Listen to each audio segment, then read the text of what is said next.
네, 안녕하세요. 전현진입니다. 투기 과열지구에 물건을 여러 개 가지고 있는 경우 또는 가지고 있던 물건들 제외하고 또 다른 물건을 샀을 때 이거를 분양 신청 자격이 어떻게 되는지에 대해서 궁금하신 분이 너무 많아서 제가 사례별로 좀 표를 만들어 봤어요. 제가 이거를 저희 밴드 통해서 숙제를 내드렸었는데 정확하게 두 명이 푸셨어요.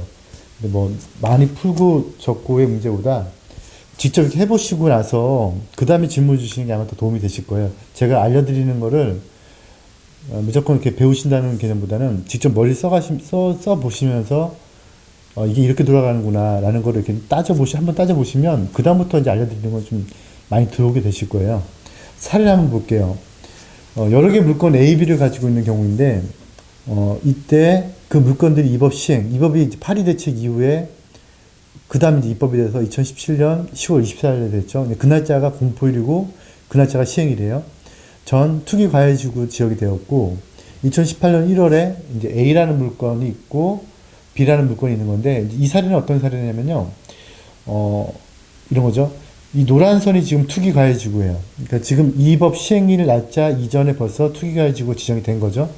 지정이 됐고 이 법 시행일 이전에 벌써 A, B 물건을 소유자가 다 가지고 있었던 거예요. 그러고 나서 이 법이 시행이 됐고, 이 법이 시행이 됐으니까 당연히 어떤 한 지역에 이제, 요게 지금 관리처분 나고 나서부터 5년까지 기간을 생각하는 거거든요. 그러면 이제, 이 물건 둘 다 가지고 있었죠. 가지고 있었는데, 이게 관리처분이 났다는 거죠. 그러면 요 기간 안에 다른 물건은 분양 신청할 수 있느냐, 없느냐, 요 얘기인데요. 지금 이게 기간 안에 있긴 하지만, 부칙에 이 법 시행 전에 토지등 소유자는 종전 규정을 따른다라고 하고 있어가지고, 이거 같은 경우는 이 법 시행 전에 두 개 가지고 있었잖아요. 두 개 가지고 있고, 또 둘 다 투기가지고 안에 있었잖아요. 그러니까 A라는 물건 같은 경우는 당연히 분양 신청을 받아서 관리처분 5년 동안 가는 중에 B 물건 같은 경우는 신청을 할 수가 있는 거죠. 그럼 이것도 아파트를 배정받을 수 있고, 이것도 배정받을 수 있는 거죠. 그런데 뭐 뒷부분에 좀 여러 가지 사례를 보여드릴 테지만 어떤 경우는 안 되는 경우도 있겠죠. 안 되는 경우라고 한다고 하더라도 물건을 팔 수 없는 건 아니죠. 투기가해지구에서 재건축 같은 경우 조합설립 인가일, 재개발 같은 경우 관리처분 인가일 전에는 매매할 수 있는 거죠. 하여튼 사례 1은 둘 다 받을 수 있는 거예요. 둘, 셋, 넷, 다섯, 여섯 개. 몇 개라도 상관이 없어요. 요 10월 24일 전에 투기가해지구 지정이 됐고, 그리고 두 물건 다 10월 24일 전에 샀다면, 그렇다면 이 법 시행 전에 투기가해지구의 토지등 소유자이기 때문에 종전 규정을 따르게 되는 거죠. 사례 두 번째 건 보도록 할게요. 여러 개 물건을 가지고 있었는데 둘 다 투기가해지구 전이었고요. 둘 다 투기가해지구 전에 둘 다 물건도 가지고 있었어요. 그런데 투기가해지구 전에 이 물건이 먼저 받은 거죠. 하지만 이건 똑같은 거죠. 둘 다 종전법을 따지고 있으니까.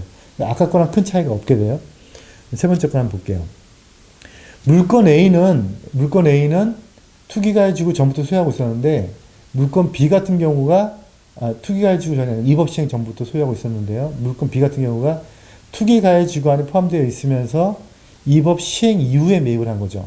그렇다면은 당연히 이 A라는 물건이 관리처분에서 분양권이 되고 나서 5년 안에 걸쳐 있기 때문에 분양 신청 못 하는 거예요. 그래서 붙이보시면 이렇게 되는 거죠. 입법 시행 전의 거는 괜찮지만 토지등 소유자 그 세대에 속하는 자가 입법 시행 후 투기가해지구의 정비구역에 있는 물건을 취득한 거죠. 취득해서 당연히 5년 안 됐기 때문에 이 물건은 분양 신청을 못 하는 거예요. 그럼 이 물건은 언제 분양 신청할 수가 있죠? 요게 지난 다음부터 분양 신청할 수가 있게 되겠죠. 그때까지 기다리라는 거죠. 분양 신청 못 하니까, 저는 사실 이 법 자체가 좀 문제가 있는 법이라고 보고, 위헌적인 소지도 좀 있다고 봐서 저는 한 5년, 짧으면 5년, 길면 한 7, 8년 동안의 후에는 없어질 법으로 보고 있는데요. 그래도 어쨌거나 지금 살아있으니까 살아있는 법의 내용을 토대로 설명을 드려야겠죠. 그러면 요때는 신청을 못하는 거죠. 못하고 있다가 어떻게 돼요? 요 날짜가 지난 다음부터는 이거는 이제 아파트가 됐고요. 요건 또 분양 신청을 할 수가 있게 되겠죠. 네 번째 사례를 보도록 할게요. 물건 A를 가지고 있는데 당연히 투기가해지구가 아닌 지역의 물건을 가지고 있었던 거예요. 그런데 이 법 시행 이후에 투기가해지구가 됐어요. 그리고 그 지역에 또 물건 B를 또 산 거죠. 이것도 걸쳐있기 때문에 안 돼요. 그래서 부칙이 예외 규정인데 부칙에 또다시 또 다만이라는 글자를 넣어서 또다시 예외를 뒀거든요. 그러니까 예외를 두다 보니까 어, 이게 좀 문제가 터졌던 거예요. 그래서 보실 때 주의하셔야 될 게 예외니까 이것도 예외로 되는 것에 다시 또 예외니까 안 되는 거죠. 안 되기 때문에 이 물건 같은 경우도 요 날짜가 지난 다음에 하셔야 돼요. 그리고 이제 다섯 번째를 볼게요. 다섯 번째를 보시면 이 같은 경우는 지금 샀는데 투기가해지구가 됐고 분양권은 됐는데 투기가해지구가 아닌 지역의 물건을 산 거죠. 이 물건은 10개든 100개든 다 괜찮아요. 그러니까 다 분양신청할 수가 있는 거죠. 여섯 번째 사례가 좀 어떻게 보면은 이건 제가 강하게 해석을 한 건데요. 유권 해석을 받아볼 필요도 있어야 될 것 같아요.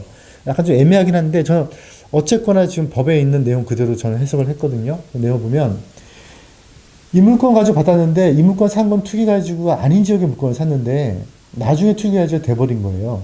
그랬을 때 이 물건이 이 걸쳐 있다면 받을 수 있느냐 없느냐. 근데 여기서는 토지 등 소유자가 그 세대에 속하는 자가 입법 시행 후 투기가해주가 됐잖아요. 그 투기가해 증거된 것을 가르침에 따라서 받을 수 있다면 못한다고 되는 거죠. 그래서 이것도 안 되는 걸로 보셔야 돼요. 이 자료는 제가 지금 모니터상에서 안 보실 수가 있는데요. 이 자료는 제가 저희 밴드에 올려놔드렸으니까 다운을 받으셔가지고 받은 거를 가지고 제 설명을 들으시면 아마 좀 도움이 되실 것 같아요. 예. 많은 질문들이 오셔가지고 이게 좀 사례가 더 많이 나눌 수도 있거든요. 근데 뭐 큰 틀의 사례만 몇 가지 나눠드렸으니까요. 요거에 잘 대입하셔가지고 투기가해지구 외의 물건을 사시거나 투기가해지구 안의 물건을 사실 때는 좀 조심해서 하셔야 될 것 같아요. 네, 감사합니다.